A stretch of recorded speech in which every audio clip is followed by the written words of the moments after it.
Hi, this is Damon Newsom from H&R Next Level Sports Training, the logo. Coming to you today with my partner Sierra. She's being nosy. But just coming to you today really to talk about the differences of training female and male athletes. I love training female athletes. The passion they bring for their sports, especially if they want to play at a high level in high school, a high level in college, Division I, Division II college. Right away is different from a male's perspective, in my perspective, from a male. With male athletes, they have to be in it for a while and see the gains. They have to see the pecs, the chest getting bigger. They have to see the biceps, and you see them, flexing and things like that. You see their quads. They're looking at their quads. So they have to see results differently. Speed-wise, middle school kids, I get a lot of kids male athletes, who don't really accept it until they can beat that kid that they couldn't beat speed-wise. That they're getting better on a wrestling mat or soccer or out on a soccer field. Kids who, I couldn't, a month ago I couldn't touch the bottom of the nets, now I can touch the nets. So they have to see the performance, see the better performance. It takes a little longer for them to buy in. My experience with a female, if you can prove to them that, hey, this is going to help you perform better, this is going to help you get faster, they tend to take to it a little bit faster. When I started this business in northwestern PA, I had quite a few soccer player girls, volleyball players, track, quite a few female athletes who went on or are going on to do some great things. Had excellent years this year. But when I started up in northwestern PA, I had just this logo right here with just this little guy running. To show you the passion that they take into it. I got question called out on it. Hey, where's the girl at on your shirt? A lot of moms, hey, my daughter wanted to know why there's no female on the shirt. And they were right. I didn't think about it, and it was important enough for them to bring it up. So my next shirt sale, I got her on it. She's been kicking ass ever since. I love the logo. I love the look. I love that it represents both male and female athletes. I get a lot of questions on what's the H&R stand for. The H&R is basic. Just my daughter's initials, Holly and Raven. Raven's not happy that the H is first, but she was born second. So they love seeing people walk around the area with H&R shirts. I always get called, hey, I seen somebody with your shirt, with your bag. So that's why I got the female on it.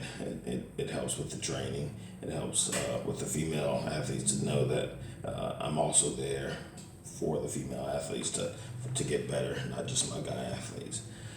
That being said, training between the ages 14 and 19, the highest rates of incidence of injury is your ACL injuries. Non-contact injuries with females is at a higher rate because of the way their bodies are built.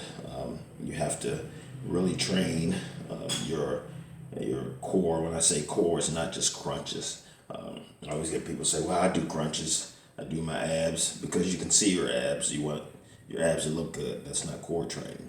You also have to work your lower back. You have to work your glutes. You have to work your adductors. You have to work your abductors. Get your quads stronger.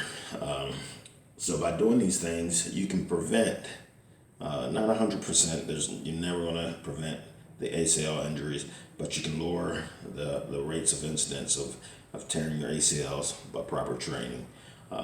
Stop and go, agility workouts, teaching kids how to jump and land correctly.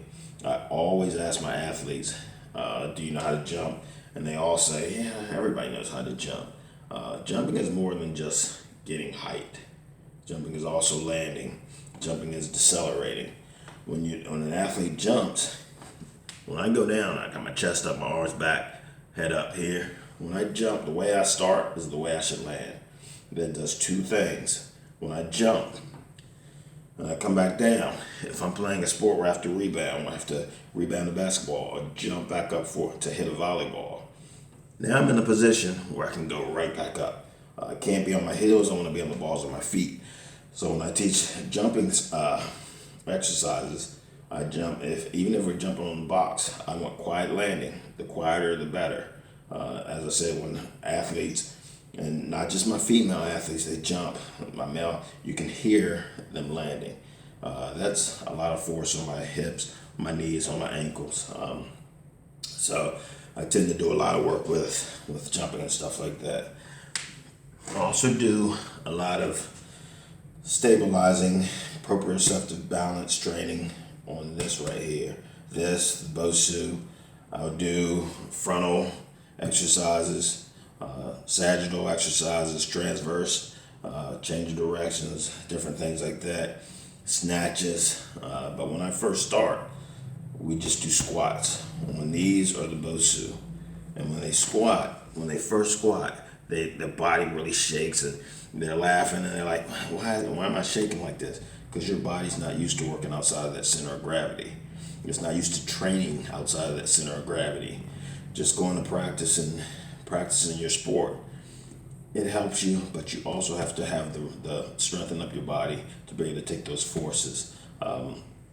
So I do a lot of single leg squats with 1 foot on a box, 1 foot on here. Not only does it help build the hamstrings and the glutes, but it also helps you get used to working your body, stabilizing your body, controlling your balance and things like that. So I do a lot of work with these here.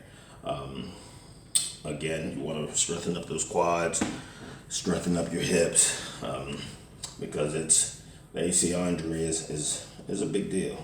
It's a big deal, but it's higher in female athletes. I just talked to a girl, soccer player, very tall, like 6'1", 6'2". And I said, how did your season go? She had graduated. She said, well, it was going pretty good, and I tore my ACL my senior year. Devastating injury. So I said, wow, were you doing agility training? Were you doing balance training? She says, well, we did agility every once in a while. But I didn't know about balance training. I didn't know about stabilization training. I didn't know about deceleration training. She says, now I know about the balance training. So I do a lot of balance work with my training. A whole year is gone of her senior year. You don't want that happening anytime throughout high school. So if I can lessen those things, there are things you can do to help prevent those injuries. So this is what this video is about. I love training all athletes, but training female athletes is a little different from my perspective. If you have any questions, don't hesitate. I'll put this on Facebook, leave a message. I try to get back to you within 2 hours of the message. If I don't, I'll get back to you within that 24 hours. Leave a message. Thanks for your time. I really appreciate your time. Thanks a lot. Damon Newsom from H&R Next Level Sports Training. Talk to you later.